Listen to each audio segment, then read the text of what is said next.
Yes, dear students, today's topic is Curie law in magnetism.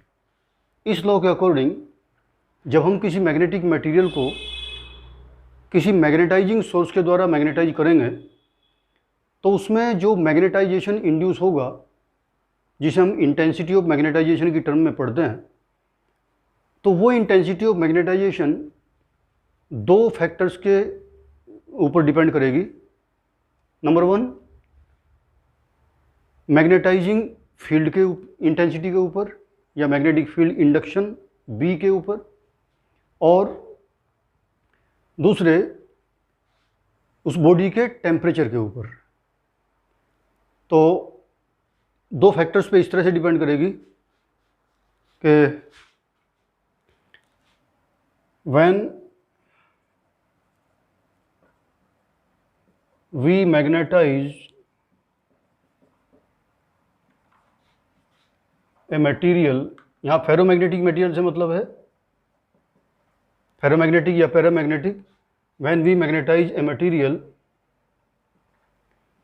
Bye a magnetising field, या इसको magnetic field induction भी बोल देते हैं,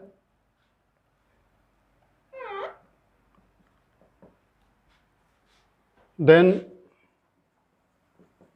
the intensity of magnetization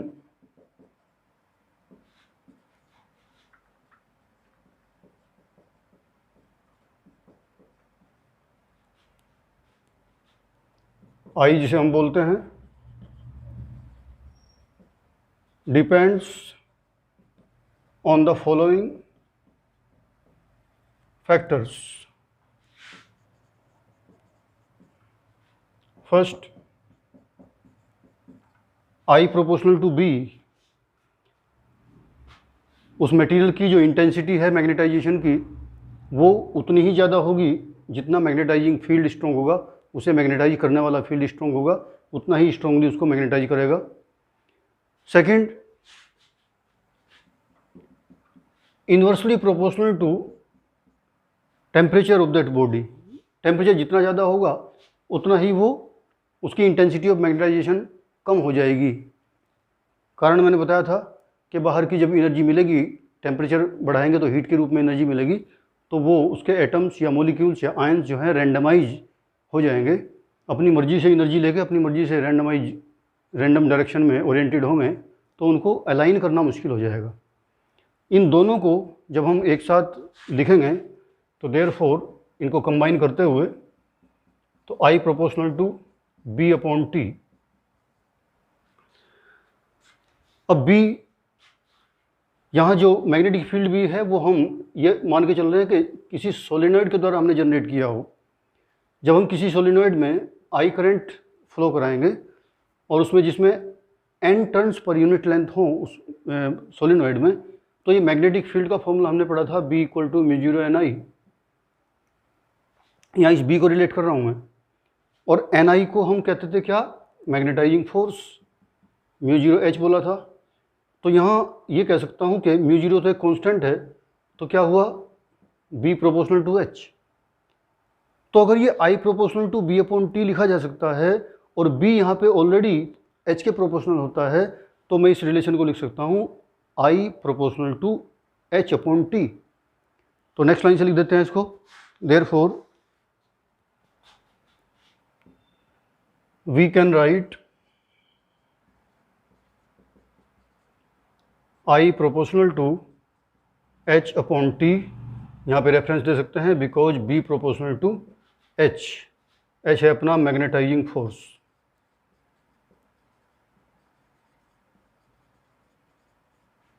ठीक है, चलिए आगे चलते हैं। यहाँ पे मुझे थोड़ा मिटाना पड़ेगा।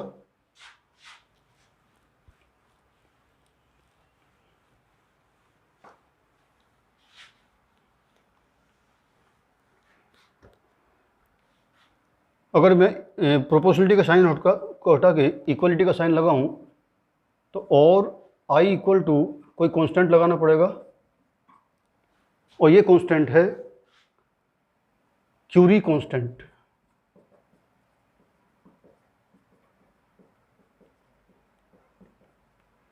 अगर h को लेफ्ट साइड ले आएँ, therefore I upon H equal to C upon T, और I अपॉन एच हमने पढ़ रखा है, ये होता है मैग्नेटिक ससेप्टिबिलिटी।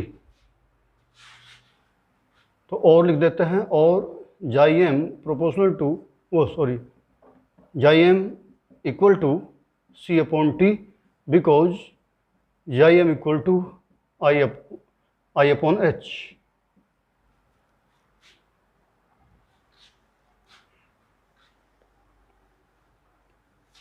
अब यहाँ से रिलेशन आया कि किसी मैग्नेटिक मटेरियल की ससेप्टिबिलिटी उसके टेम्परेचर के इन्वर्सली प्रोपोर्शनल होती है, यानी C को तो कांस्टेंट हम कह ही रहे हैं, तो इसको शॉर्ट में ऐसे भी लिख सकता हूँ कि chi M proportional to 1 upon T.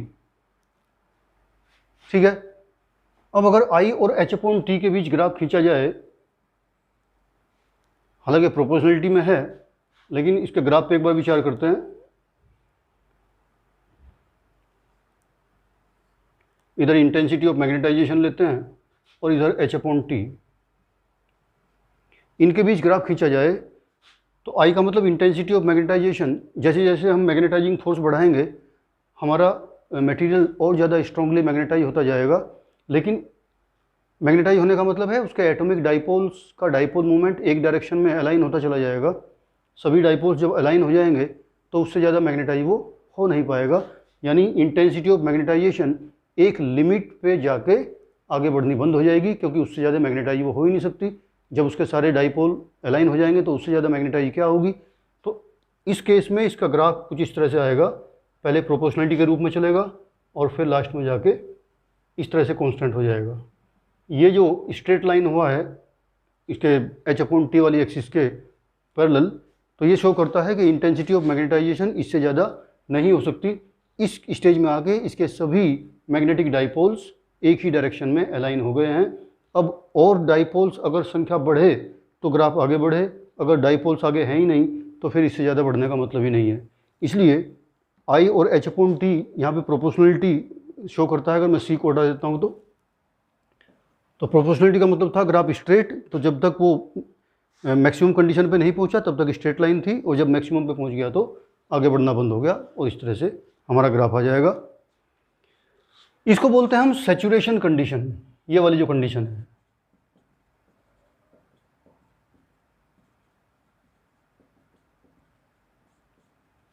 जब मटेरियल कंप्लीटली मैग्नेटाइज हो जाता है तो उस कंडीशन को बोलते हैं उस मटेरियल की सैचुरेशन कंडीशन। चलिए आगे चलते हैं।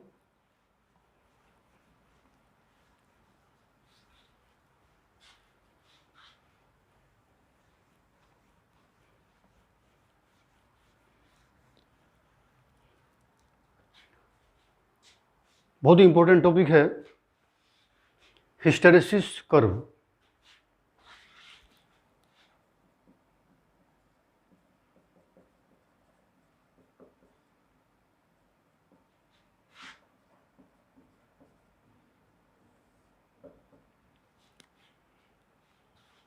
इसको BH कर्व भी बोल देते हैं, IH कर्व भी बोल देते हैं।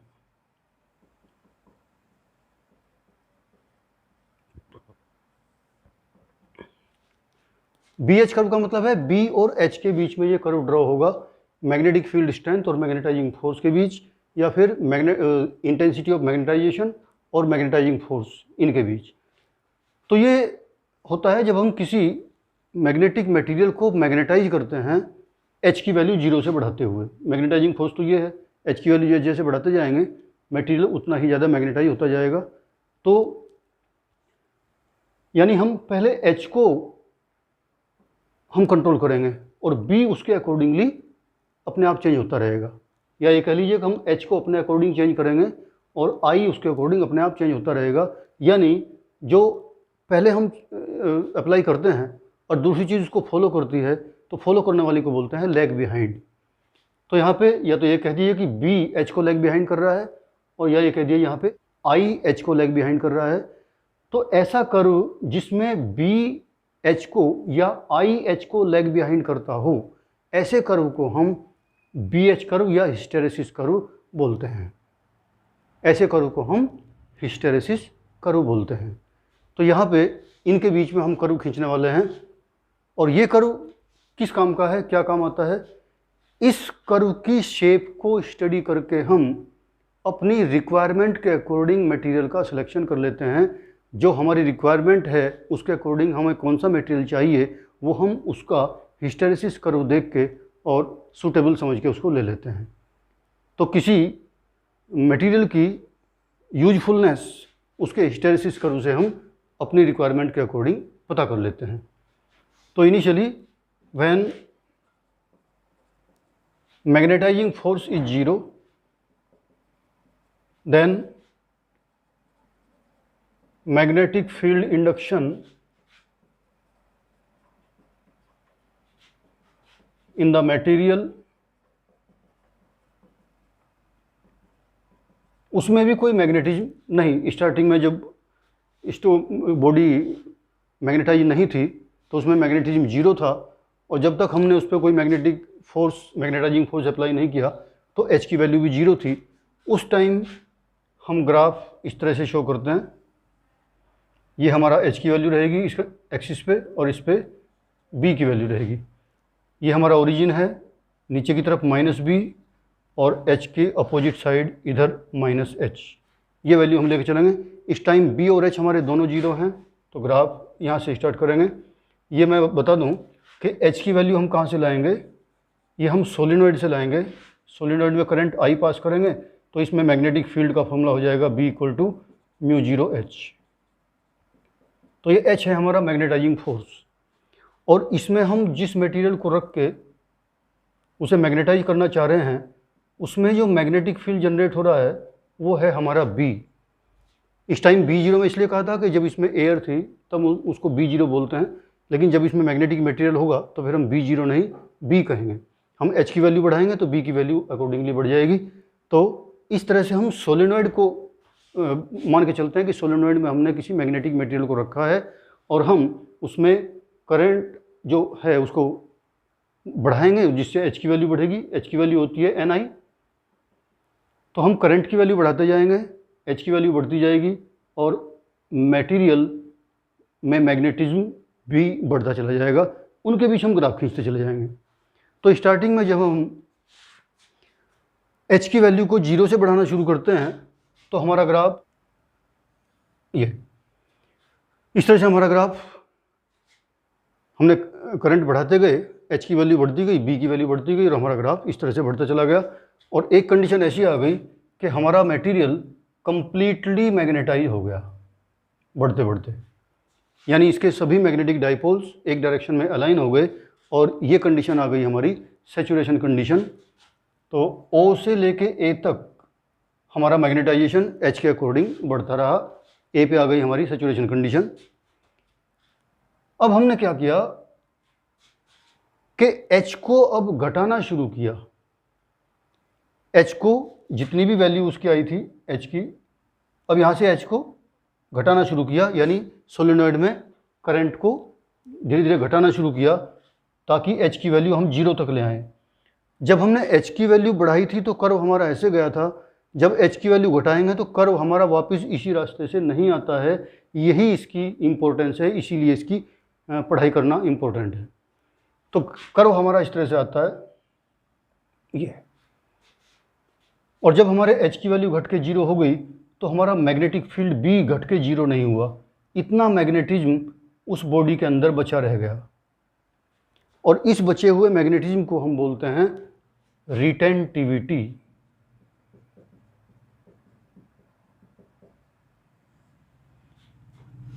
रिटेंटिविटी।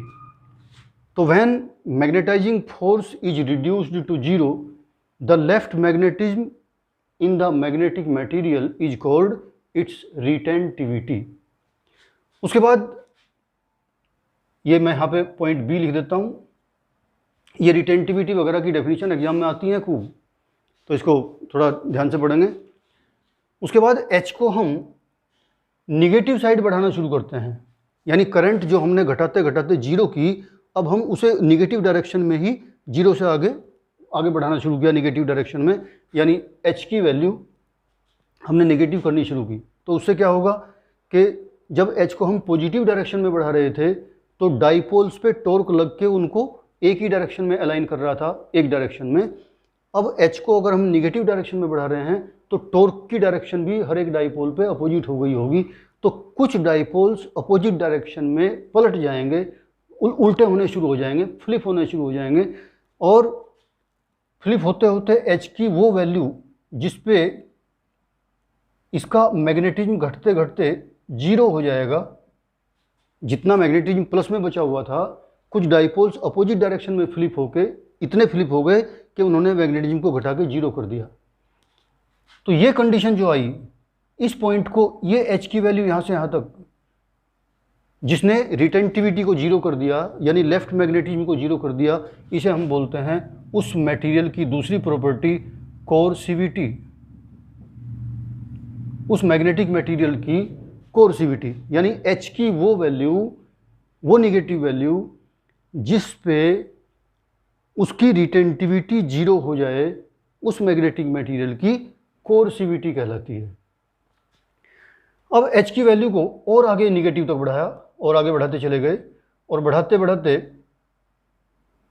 वो जो और डाइपोल्स थे वो और भी अपोजिट डायरेक्शन में टॉर्क लगने के कारण अलाइन होते चले गए, और एक कंडीशन ऐसी आई कि जो सैचुरेशन कंडीशन उस पॉइंट पे हमें मिली थी, वो हमारी बी से सी पॉइंट ये हो गया, डी पॉइंट पे जाके हमें फिर सैचुरेशन कंडीशन मिल गई, यानी हमारा मैग्नेटिक मटेरियल ठीक अपोजिट डायरेक्शन में मैग्नेटाइज हो गया। जिस तरह से कंप्लीटली मैग्नेटाइज ए पे हो गया था, उसी तरह से कंप्लीटली मैग्नेटाइज डी पे हो गया। बस फ़र्क इतना है कि अगर ये मटेरियल जो मैग्नेटाइज हम कर रहे थे सोलेनॉइड के अंदर रख के, इसका अगर पहले ए पे नॉर्थ पोल इधर और साउथ पोल इधर था, तो डी पे आके इनकी पोलैरिटी चेंज हो गई, नॉर्थ इधर हो गया और साउथ इधर हो गया, कंप्लीट मैग्नेट अब भी बन गई है। तो ये बी एच कर्व की शेप बनती जा रही है। अब फिर वही रिपीट करते हैं, सैचुरेशन कंडीशन से एच की वैल्यू को फिर घटाना शुरू करते हैं, और घटाते घटाते फिर एच की वैल्यू को हम जीरो पे लाते हैं, और जीरो पे लाए तो ये कंडीशन आई। इस एच की वैल्यू पे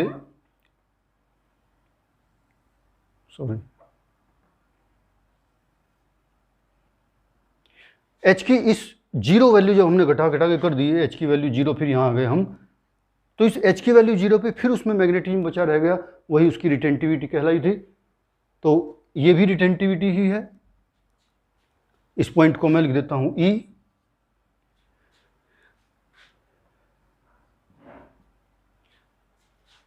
अब यहाँ से हम एच की निगेटिव वैल्यू से जीरो पे आ चुके हैं, और वह यहाँ से बढ़ता हूँ आगे, तो इसका मतलब है कि जीरो से मैं पॉजिटिव डायरेक्शन में आगे बढ़ रहा हूँ, यानी एच की वैल्यू को जीरो से फिर पॉजिटिव डायरेक्शन में बढ़ाना शुरू करते हैं। वो इसलिए कर रहे हैं ताकि हमारा कर्व एक कंप्लीट क्लोज लूप बन जाए, और जब आगे बढ़ता हूँ तो कर्व इस तरह से आगे फॉलो करते हुए और वापस ए पे पहुँच जाता है उसी शेप में।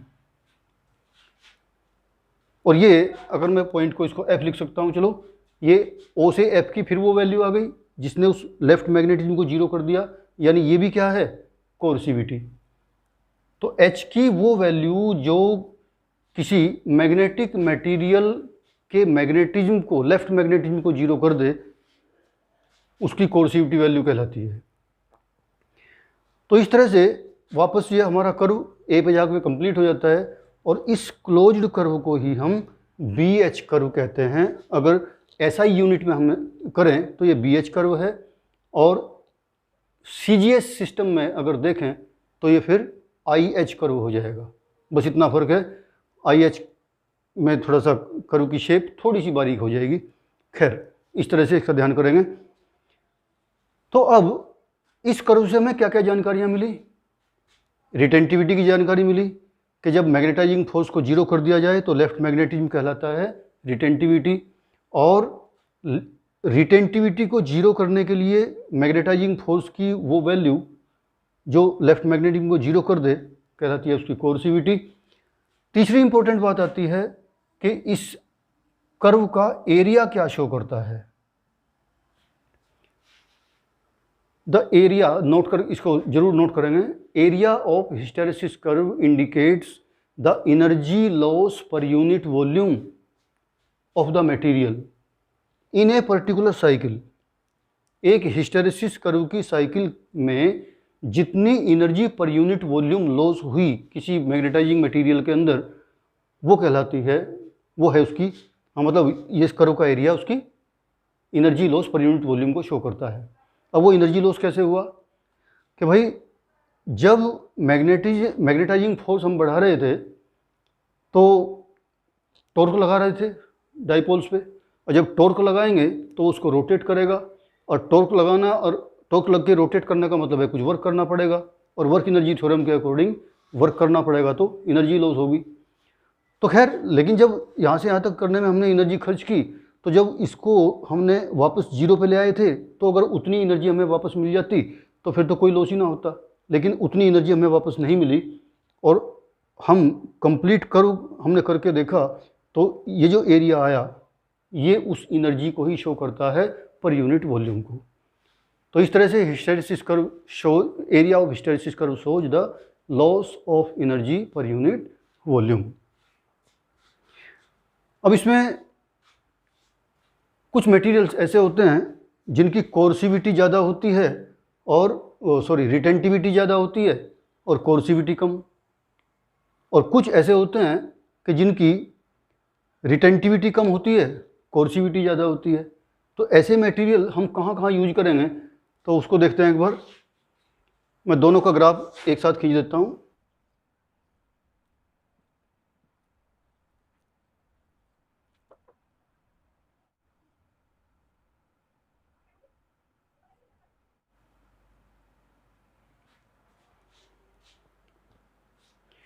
ये दो मैग्नेटिक मटेरियल्स का BH कर्व है, हिस्टेरेसिस कर्व है। तो इसमें एक कर्व तो ये है कि जिसमें रिटेंटिविटी कम है लेकिन कोर्सिविटी ज़्यादा है, और एक कर्व ऐसा है कि जिसमें रिटेंटिविटी ज़्यादा है और कोर्सिविटी कम है। दोनों ही हमारे यूज के हैं और बहुत इंपॉर्टेंट यूज के हैं। तो ये जो पतले वाला कर्व है हमारा, तो ये है हमारा सॉफ्ट आयरन के लिए। For soft iron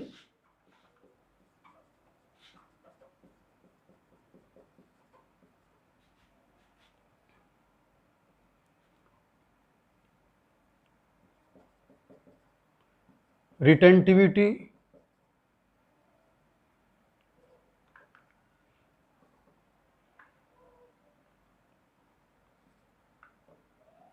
is of higher value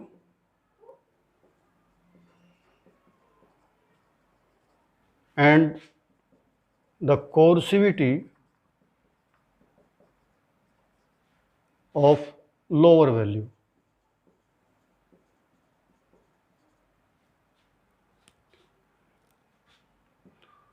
इसका मतलब ये हुआ कि जब इसको मैग्नेटाइजिंग फील्ड में रखते हैं हम सॉफ्ट आयरन को, तो ये स्ट्रांगली मैग्नेटाइज हो जाता है। ऐसा मटेरियल हमें इलेक्ट्रोमैग्नेट बनाने में काम आता है। सॉफ्ट आयरन की बात पहले हो चुकी थी, इलेक्ट्रोमैग्नेट बनाने में काम आते हैं। जैसे ही स्विच ऑन करते हैं हम, सोलेनॉइड के अंदर जो हमारा सॉफ्ट आयरन होता है वो बहुत स्ट्रांगली मैग्नेटाइज हो जाता है, और उसे हम क्रेन में इस्तेमाल करते हैं जो मैग्नेटिक मटेरियल हैं उनको उठाने के लिए। और जैसे ही स्विच ऑफ करते हैं तो इसका मैग्नेटिज्म बहुत जल्दी ख़त्म भी हो जाता है, क्योंकि इसमें इसकी कोर्सिविटी बहुत कम है। कोर्सिविटी बहुत कम का मतलब है कि इसका मैग्नेटिज्म जीरो होने में ज़्यादा फील्ड है उसकी ज़रूरत नहीं है, थोड़े ही लिंक फील्ड के डिस्टर्बेंस से ही ये जीरो हो जाएगा, यानी मैग्नेटिज्म इसका ख़त्म हो जाएगा, यानी एनर्जी लॉस कम होगा। सॉफ्ट आयरन में मैग्नेटाइजिंग और डीमैग्नेटाइजिंग का जो हम कर्व खींचते हैं तो उसमें एरिया काफ़ी कम आता है, बारीक है वो, इसलिए इसमें एनर्जी लॉस कम होता है, और ये हमारा सॉफ्ट आयरन में यूज होता है। That's Y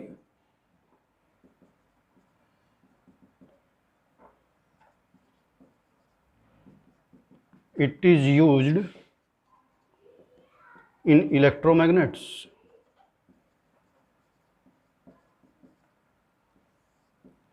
retentivity high, coercivity कम।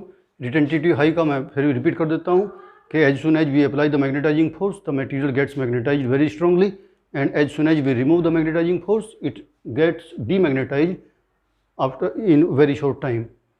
तो इसको डीमैग्नेटाइज करने वाले बहुत सारे फैक्टर हो सकते हैं। अर्थ का मैग्नेटिज्म हो सकता है, टेम्परेचर हो सकता है, तो इनके कारण इसका मैग्नेटिज्म बहुत जल्दी ख़त्म भी हो जाता है, यानी ज़्यादा लॉन्ग टाइम तक ये मैग्नेटाइज नहीं रहते ऐसे मटेरियल।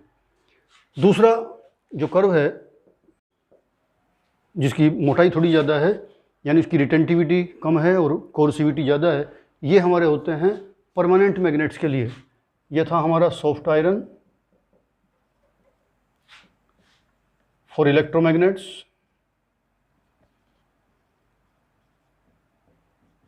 और ये हमारा होगा स्टील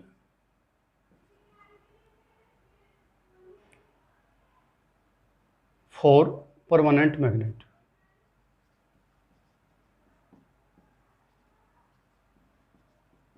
स्टील या एल्निको जो मैं बताया था, एलोय बताया था एक, ये परमानेंट मैग्नेट के लिए होता है, क्योंकि जब इनको हम किसी मैग्नेटाइजिंग फील्ड में रखते हैं तो ये मैग्नेटाइज होने में भी टाइम लेते हैं, यानी इनको मैग्नेटाइज करना भी थोड़ा मुश्किल होता है। लेकिन एक बार मैग्नेटाइज हो जाए तो इनकी कोर्सिविटी बहुत ज़्यादा होने के कारण इनको डीमैग्नेटाइज होने में भी बहुत टाइम लगता है। ये जो स्ट्रे मैग्नेटिक फील्ड्स या टेम्परेचर्स या और कोई डिस्टर्बेंस होंगे वो इनको इतने इजीली इनके मैग्नेटिज्म को जीरो नहीं कर पाएंगे, इसलिए इनका रिटेंटिविटी कम और कोर्सिविटी ज़्यादा होने का हमें ये फ़ायदा है कि हम इनके परमानेंट मैग्नेट्स बना लेते हैं। तो ये होता है for steel retentivity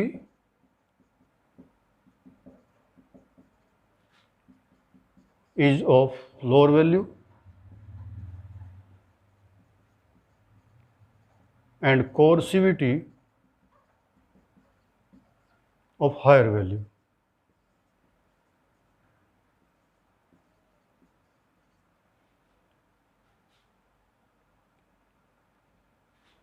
That's why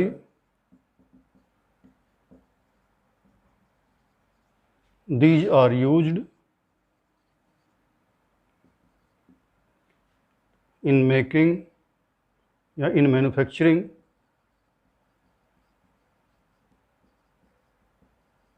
permanent magnets.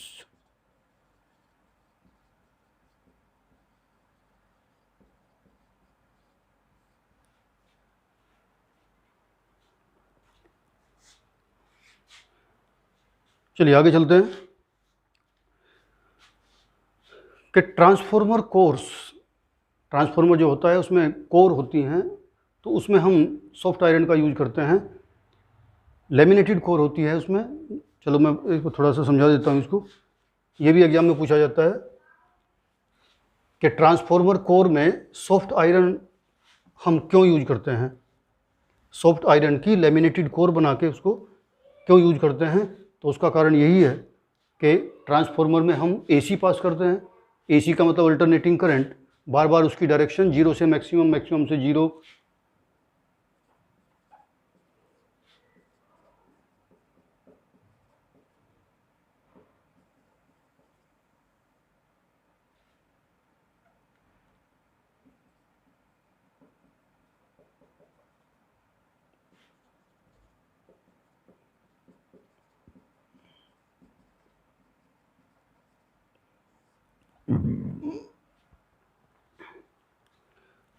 तो सॉफ्ट इसमें ट्रांसफॉर्मर में क्या होता है कि इस तरह से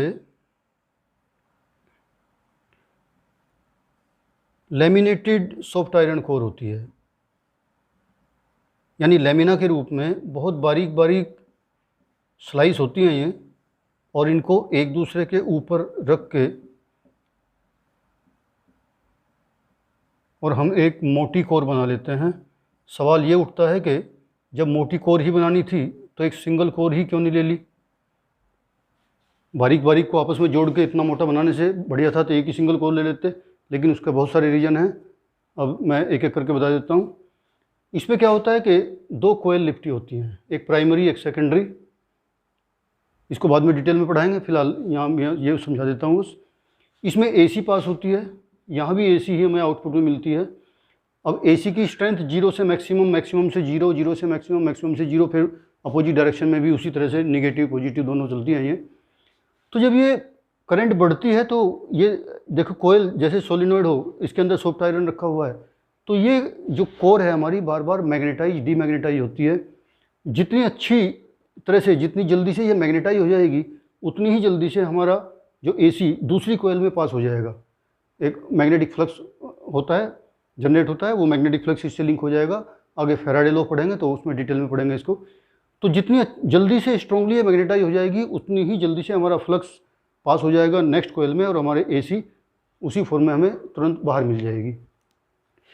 तो हमें ऐसा मटेरियल चाहिए था जो बहुत ही जल्दी मैग्नेटाइज हो जाए, और जब वो उसकी डायरेक्शन अपोजिट हो तो डीमैग्नेटाइज होकर अपोजिट डायरेक्शन में भी उतनी जल्दी मैग्नेटाइज हो जाए, और ये प्रॉपर्टी हमें मिलती है सॉफ्ट आयरन में। तो इसलिए ट्रांसफार्मर कोर्स में हम सॉफ्ट आयरन की लेमिनेटेड कोर यूज करते हैं। लेमिनेटेड इसलिए, ये एक एक लेमिना को हम नॉन कंडक्टिंग मटेरियल बीच बीच में भर के और उस पर जोड़ के बनाते हैं। अब एक आगे एक टर्म आएगी, बाद में पढ़ेंगे इसको, एडी करंट्स। ये नुकसान वाली करंट होती हैं कि जब इसमें फ्लक्स चेंज होता है बार बार मैग्नेटाइज डीमैग्नेटाइज होने से, तो ये हीटअप होने लगती है कोर, और हीट होती है क्योंकि उसमें फ्लक्स चेंज होने के कारण करंट बन जाती हैं, उन्हें एडी करंट्स बोलते हैं। और करंट की स्ट्रेंथ कम करनी हो तो हम क्या करते हैं, रेजिस्टेंस बढ़ाते हैं।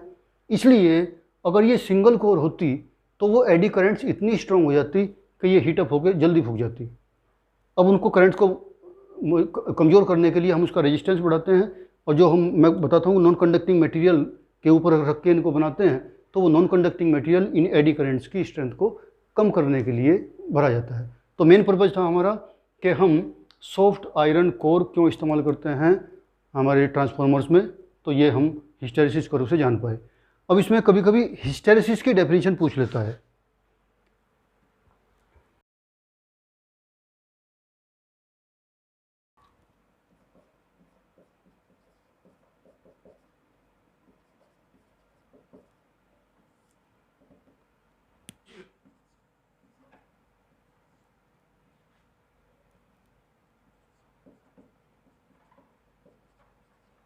लैगिंग ऑफ बी और आई बिहाइंड एच। एच यानी मैग्नेटाइजिंग फोर्स, बी यानी magnetic field induction. When a magnetic material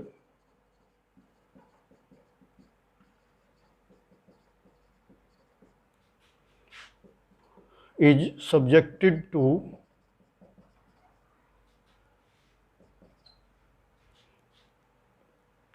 a cycle of magnetization.